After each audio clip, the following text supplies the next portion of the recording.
Think about the most exciting plays in the world of sports. All those things that make you stand up as a fan and scream, "Oh my God, did you see that?" What do these plays have in common? The answer is that each of these actions involves highly explosive movements. Everything from sprinting to leaping to throwing requires athletes to apply a maximum amount of force in the shortest amount of time. Because explosive movements such as these involve both the upper and lower body, athletes must learn to coordinate their movements so their upper and lower bodies work in concert with one another. This is achieved by implementing training that requires upper and lower body coordination, and by strengthening the muscles in the stomach and lower back, which serve as the nexus between the upper and lower body. One of the most simple and effective ways to enhance explosive ability is to train with the Jelly Ball from Speed City. This innocent-looking device is capable of challenging even the most accomplished athlete, and in this video, we're going to teach you 40 of the best drills that can be conducted with it.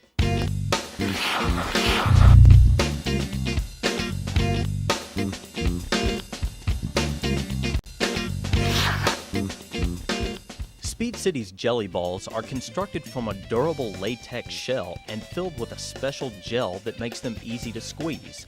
This unique structure also makes Speed City's Jelly Balls bounce when they hit the ground or wall. This is a particularly useful feature for certain types of training. In addition, the construction of the Jelly Ball makes it perfect for use on surfaces from grass fields to gym floors. Speed City produces Jelly Balls in weights of 1, 2, 3, and 5 kilograms. In pounds, this equates to 2.2, 4.4, 6.6, and 11 pounds. Choosing the right weight Jelly Ball depends completely on the drill being performed and on the individual athlete. However, the best guideline for choosing a ball is to understand that heavier is not necessarily better. On most exercises involving the Jelly Ball, your goal should be to perform the motion quickly and explosively. If the ball you are using is so heavy that it reduces you to slow motion, then you need to choose a lighter ball.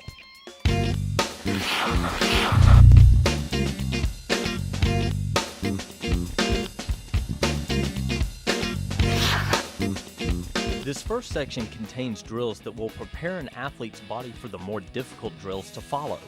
The first exercise being demonstrated here is called windmills. The athlete simply holds a Jelly Ball with both hands. While keeping his arms extended and his knees locked, the athlete then uses large sweeping motions to move the ball from above his head, down to his toes, and then back above his head. This movement is excellent for stretching and warming up all parts of the body, but is especially good for the hamstrings and lower back. Note that both clockwise and counterclockwise rotations should be utilized. An athlete performs American twist by holding a Jelly Ball with both hands and extending the ball directly in front of his chest. The athlete then rotates the ball as far to one side as possible while keeping both hands on the ball. The athlete then quickly snaps the ball back to the starting position and tries to stop the ball on a dime. The same movement is then repeated to the other side. As the athlete rotates to the sides, the movement stretches the lower and upper back as well as the hips. Quickly snapping the ball back to the starting position and then immediately stopping it requires the athlete to use abdominal strength. As an athlete becomes more familiar with this exercise, he can begin to bend his knees during the lateral rotation and then straighten his knees as he comes back to the middle. This slight modification will allow the athlete to generate more force during the movement and will thus force a deeper stretch and require greater abdominal strength. Russian twist is similar to the last drill except that it uses only one arm. The athlete must be able to grip the Jelly Ball in one hand as he rotates to the sides and then seamlessly pass the ball to the other hand when he rotates back to the front. Using a single hand will place more of a stretch on the athlete's chest and stomach than the previous drill. Also, the nature of this drill may require the athlete to use a slightly lighter ball. Notice that the athlete keeps his feet relatively locked in place during this drill to increase the amount of stretch felt in the upper body. Caber swings is a warm-up exercise that involves the ever-important triple extension technique. This simply refers to when an athlete straightens his hips, knees, and ankles, thus bringing his entire body into alignment. This movement is important because it places the athlete into a position where the maximum amount of force can be generated for tasks like leaping and sprinting. To perform caber swings, the athlete stands with feet slightly wider than shoulder width apart and holds a jelly ball extended above his head. The athlete then lets the weight of the ball drop in front of his body so that it pulls him down into a loaded position where his hips, knees, and ankles are bent and the ball is behind his feet. From here, the athlete then reverses the motion, swings the ball back up to above his head, and brings his hips, knees, and ankles back into alignment. This exercise stretches and warms the entire body and helps condition the athlete's mind to what a proper triple extension movement feels like. In this exercise, we simply isolate the motion of a lunge. The athlete begins by holding the jelly ball with both hands and placing it on his chest. The athlete then steps forward with one leg and sinks down into a lunge position. Immediately when the athlete reaches the bottom of the lunge, he then explodes off his lunge leg and pushes backwards into his original starting position. The same technique is then repeated with the other leg. The pace of the warm-up begins to pick up when performing the lunge and twist. Here the athlete holds the jelly ball with both hands in front of his body. The athlete then takes a big step and sinks into a lunge position. As the athlete sinks into the lunge, he simultaneously rotates the ball and his entire upper body towards the leg he stepped with. From this position, the athlete then pushes with his back leg, steps directly into the next lunge, and twists the ball to the opposite side of his body. This next warm-up exercise requires a partner and a little more space. The jog and toss requires one athlete to backpedal and the other athlete to jog at about 3 to 4 yards of separation. As the athletes move, they toss a jelly ball back and forth. Once the athletes have covered about 15 to 20 yards, they switch roles and head back in the other direction. Notice that the athletes are catching the jelly ball with both hands, controlling it by bringing it into their chest, and then throwing it by using both hands to bench press it off their chest. This final warm-up drill works the same way as the jog and toss, except that the athletes face each other and shuffle laterally as they toss the jelly ball.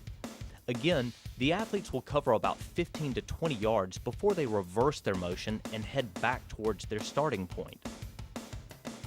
Throughout this exercise, athletes should stay on the balls of their feet and should keep their chest up and their backs flat.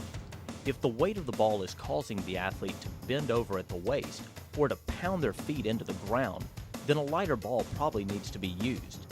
Keep in mind, these first 8 drills are designed to help prepare an athlete for the rest of the workout. The goal is to raise the athlete's core temperature and to loosen up key areas so they can handle the more difficult drills that we're about to throw at them.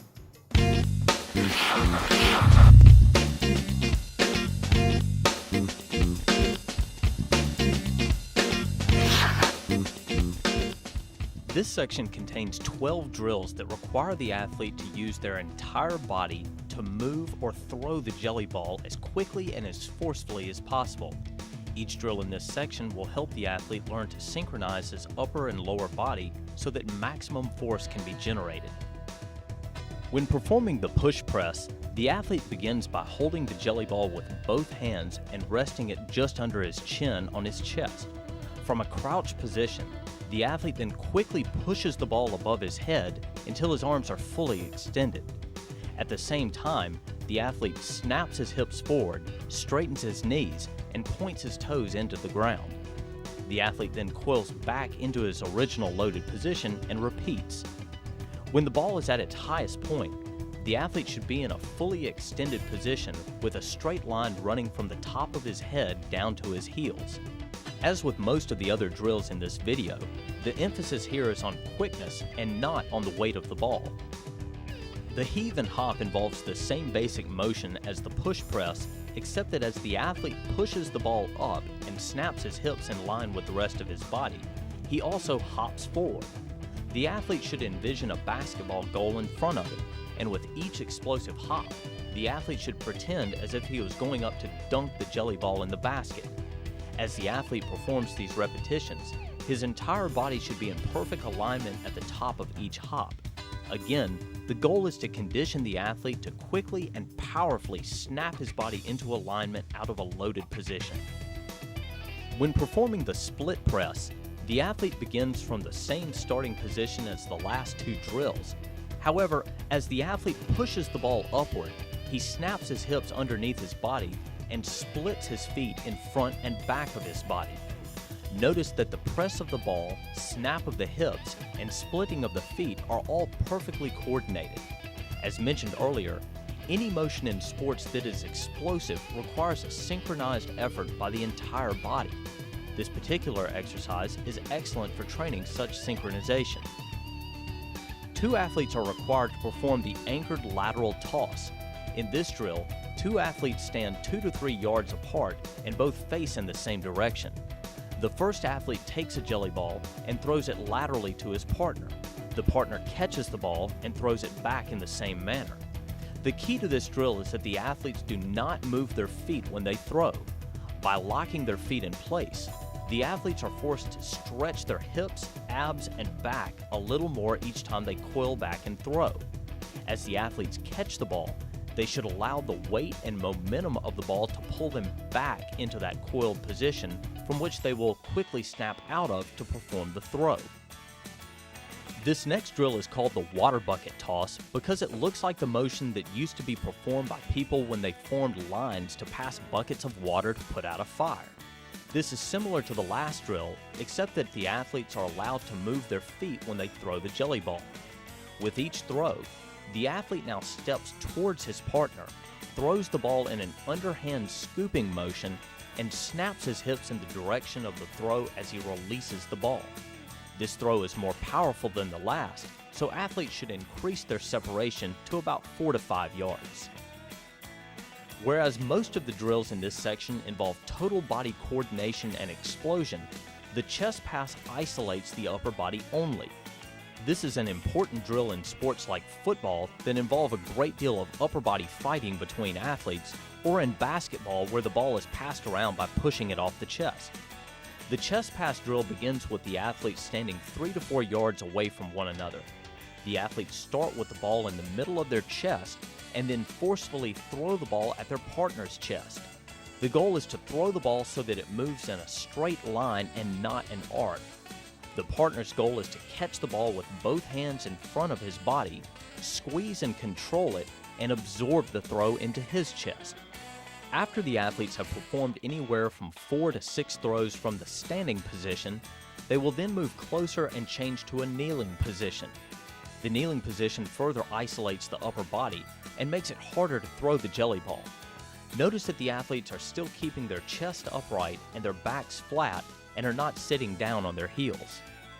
Finally, the athletes will sit on the ground and extend their legs so that their feet are touching. Again, they will perform 4 to 6 throws. Even though the seated positioning makes it more difficult to throw the ball with as much velocity, the athlete should still aim to be as explosive as possible with their throws and should remain equally as focused on catching and controlling the ball when it is thrown to them. Athletes absolutely love the heave and retrieve drill because it finally lets them take the jelly ball and just chunk it as far as they can. The athlete begins in a loaded position with the jelly ball placed right under his chin. From this position, the athlete explodes forward and presses the ball off his chest as high and as far as he possibly can. Athletes should pretend they are standing on one side of a river and are trying to throw the jelly ball to the other side. As soon as the athlete releases the ball, his job is then to catch up with it as quickly as possible by sprinting after it.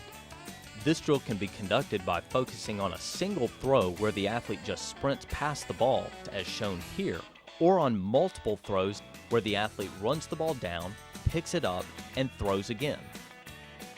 The heave and retrieve exercise can be made more challenging by adding a hop to the start. Here the athlete performs 3 large hops forward and then explodes forward to throw the ball as soon as their feet touch the ground. The athlete then sprints after the ball just as in the last drill. The lead hop serves to overload the athlete as they throw the ball because as the athlete lands from the hop, the weight of the ball pushes the athlete down into a coiled, loaded position.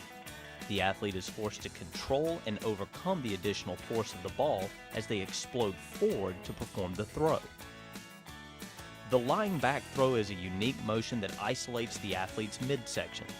Here the athlete begins by lying on his back and holding a jelly ball at approximately waist level. The athlete then catapults the ball over his head as high and as far as possible. As soon as the athlete releases the ball, he then pops off the ground and sprints after the ball. This drill requires the athlete to quickly perform two very different explosive movements in back-to-back succession. As an alternative, rather than sprinting towards the ball after the throw, the athlete could sprint in the opposite direction. To make this drill even more challenging, a coach or training partner could yell which direction to run after the athlete releases the ball, and the athlete would have to react to the command. The last drill can be further modified by having the athlete throw the jelly ball from over his head and towards his feet. Once again, the athlete could be instructed to then get up and sprint in the direction of the ball or to sprint away from the ball. The caber toss is another great drill that challenges the athlete to throw the ball as far as possible. In this drill, the athlete is aiming for height. Here the athlete begins in a crouched, loaded position, holding the jelly ball with both hands down around his feet. From this position, the athlete fires his hips forward, straightens his knees, pushes his toes into the ground, and throws the ball straight up in the air as high as possible. The athlete then catches the ball on the bounce after it hits the ground, reloads, and throws again. For those of you familiar with power cleans, you will recognize the similarity between the two movements. The caber toss is therefore an excellent on-the-field complement to any Olympic lifting you may be doing with your athletes in the weight room, and is a perfect tool for schooling up younger athletes who you may just be introducing to Olympic lifting. The caber toss can be stepped up a notch by adding a lead-in swing to the throw. Here the athlete begins with feet slightly wider than shoulder width apart and holds the jelly ball just above his head. The athlete then lets the weight of the ball drop in front of his body so that it pulls him down into a loaded position. From here, the athlete then reverses the motion and throws the ball. The swing makes the drill more difficult because the athlete must stop the downward momentum of the ball before he can begin to accelerate it forward.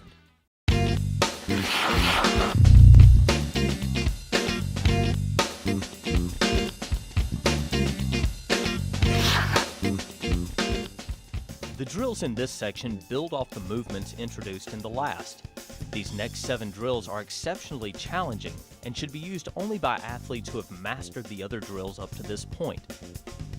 The last section begins by introducing the push press exercise. This section will begin the same way, except that the exercise will now only be performed with one leg. The athlete holds the jelly ball with both hands and places it on his chest while crouching on one leg. The athlete then quickly pushes the ball upwards until his arms are fully extended.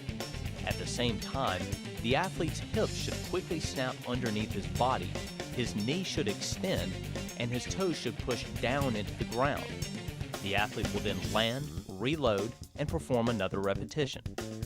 As you can imagine, this version of the drill requires much more balance and body control and is far more taxing on the athlete's body.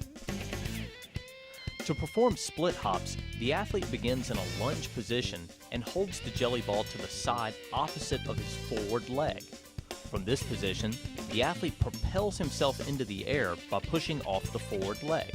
While airborne, the athlete cycles his legs to the opposite position and shifts the ball to the other side of his body. This drill requires a great deal of coordination and will absolutely drain an athlete's energy reserves. Athletes should first try this drill with no ball at all, and then try adding a light ball. Remember, the goal is for the athlete to be quick off the ground and quick in the air, so there's absolutely no shame in using a very light ball on this one. The heave and retrieve drill is another one where the athlete can perform it on one leg once they master the two-legged version. Here the athlete holds the jelly ball with both hands just underneath his chin and starts in a crouch loaded position. The difference, obviously, is that the athlete is only standing on one leg. The athlete must fight to control the weight of the ball as he fires forwards and pushes the ball off his chest. Similar to the two-legged version, the athlete then sprints after the ball after releasing it. As if the last version of the heave and retrieve drill was not difficult enough, in this version, the athlete stands on only one leg and holds the ball with only one hand.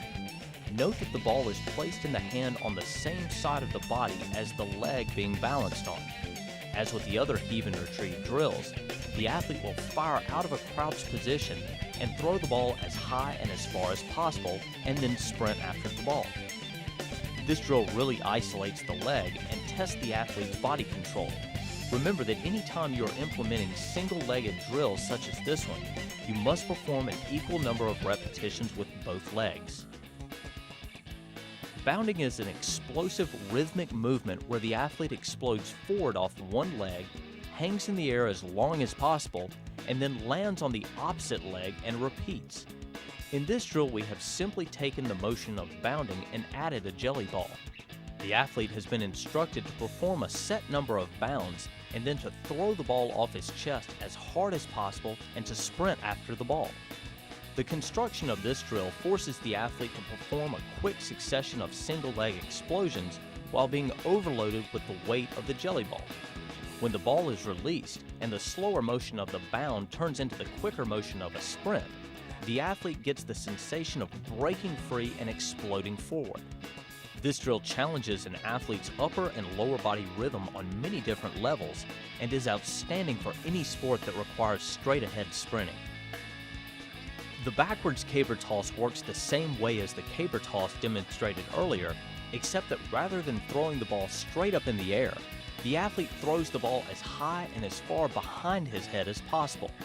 As the athlete powers out of the crouched loaded position, he arches his back and pushes his hips forward to propel the ball backwards. He then quickly turns 180 degrees and sprints after the ball. The key to this drill is the exaggerated forward thrust of the hips. As you have seen throughout this video, much emphasis has been placed on an athlete's ability to generate power by snapping their hips forward. As athletes become more proficient with this movement, they will see immediate and drastic improvement in areas such as leaping and in first step quickness in a sprint. The final drill in this section is both fun and challenging. Here, two athletes will simply pass a jelly ball back and forth between them. The catch is that they must be in the air both when they catch the ball and when they throw the ball. Notice that each throw goes almost directly up in the air so that it is coming almost straight down when the second athlete catches it. Athletes can be instructed to perform a given number of throws or can be challenged to complete a maximum number of throws within a time limit. To make the drill even more competitive, two groups of athletes can be placed together in a head-to-head matchup of endurance. Regardless of what version you implement, this drill will test the limits of even the best athletes.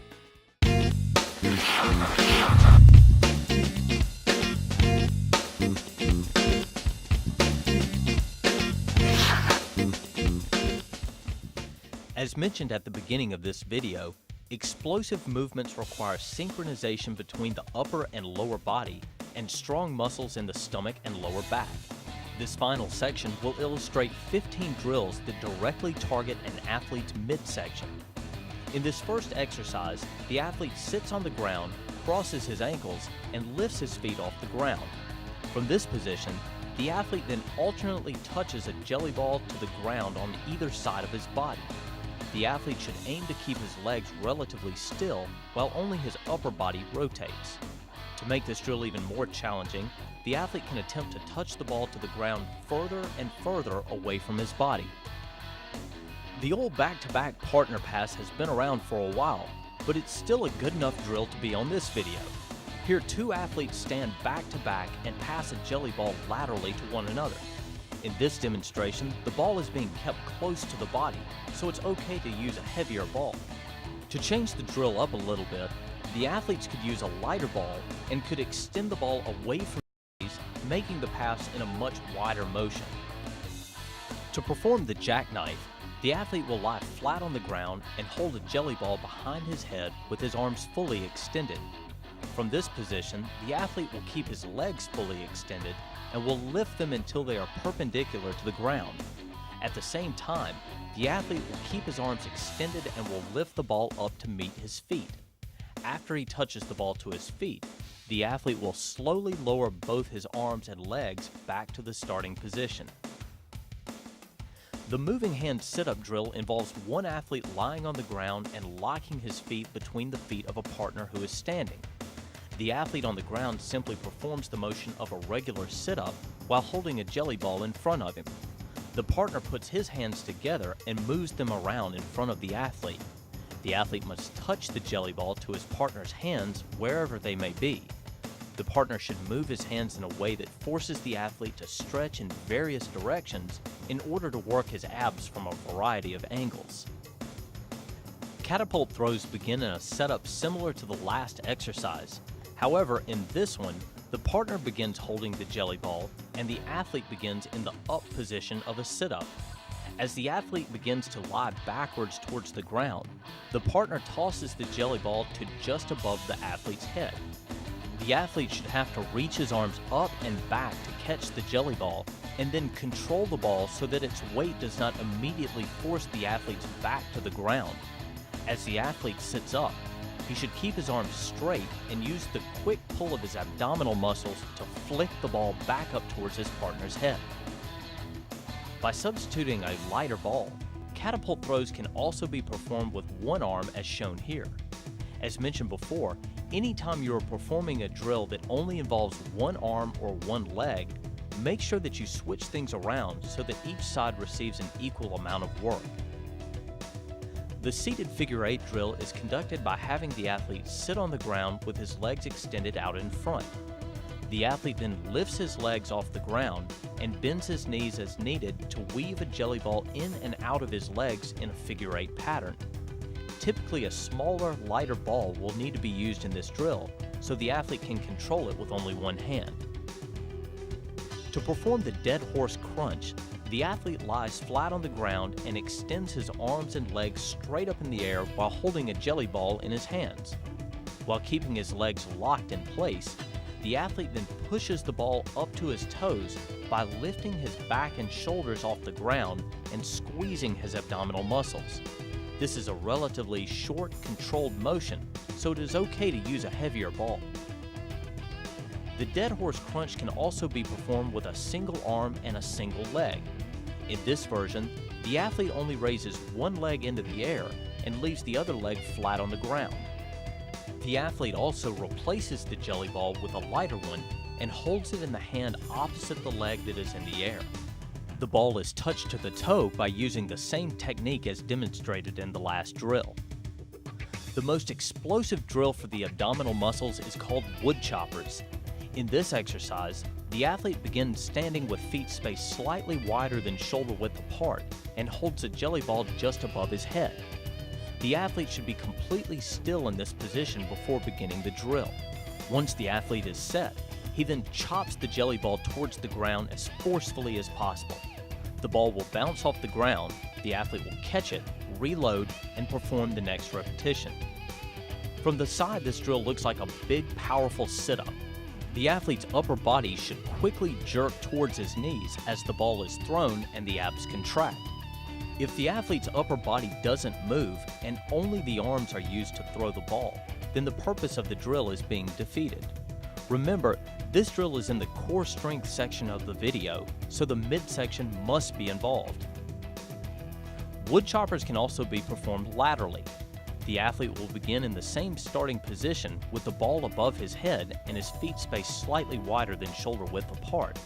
But rather than chopping the ball to the front, the athlete will pivot his feet and chop laterally to the side.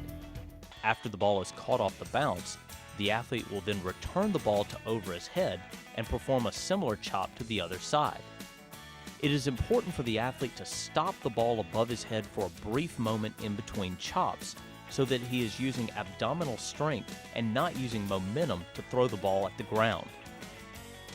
The final 4 drills all directly target the muscles in the lower back.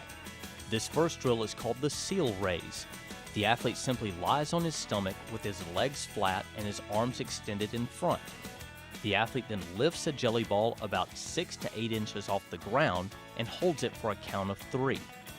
As the athlete raises the ball, he should aim to keep his arms fully extended and should keep his eyes on the ball rather than looking at the ground. The athlete's entire body should be rigid and flexed all the way from the arms and shoulders down to the hamstrings and calves.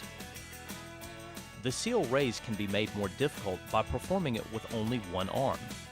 In this version of the drill, a lighter ball should be used for strength reasons and because a smaller ball is easier to grip with one hand. After an athlete has strengthened his lower back by performing seal raises, he can move on to the more dynamic movement of the seal catch. When performing this exercise, the athlete will lie face down with their partner kneeling about 3 feet in front of them with a weighted ball. As the partner tosses the ball just above the athlete's head, the athlete will use the muscles in his lower back to raise up, catch the ball, and immediately toss it back to their partner. It's important to have a good partner for this drill because the placement of the throw directly affects the difficulty of the exercise. The higher the ball is thrown, the more challenging it is on the lower back. The final and most difficult drill in this lower back progression is the seal throw. Here the athlete will lay flat on his stomach, hold the ball in front of his head, and throw the ball as high and as far behind him as possible without bending his arms. The athlete's upper body and feet will leave the ground during the throw, and the muscles in his lower back will quickly contract to execute the throw. A partner will stand behind the athlete, catch the ball, and roll it back along the athlete's side for the next repetition. As mentioned, this is the most explosive and difficult drill on the lower back, so a very light ball should be used. There are certain plays that every athlete fantasizes about: crushing a baseball 500 feet, dunking from the free throw line, and the 80-yard breakaway sprint. All of these plays involve explosive movement skills, and all of the drills you have just seen on this video have been designed to target and enhance those exact skills. By using a jelly ball from Speed City and following the printed training routines that accompany this video, any athlete is capable of drastically increasing their explosive abilities. Good luck with your training, and please contact the Speed City staff if we can be of further assistance to you.